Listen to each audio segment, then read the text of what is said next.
Oh, hello. My name is Ed West, and I'd like you to come with me on an adventure in world geography.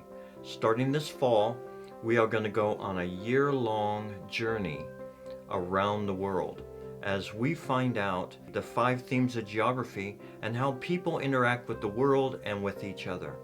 One of those themes is movement. And when we think of movement, we think of perhaps getting in your car and going from one place to another, but it's much, much more.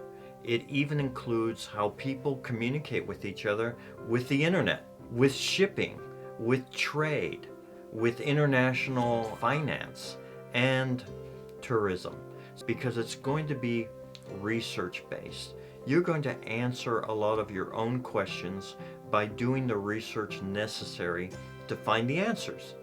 And I'm there to help you, to guide you through this process together.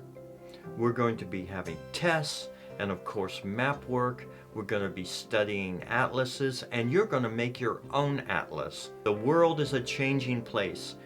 As someone had once said, the more things change, the more things remain the same.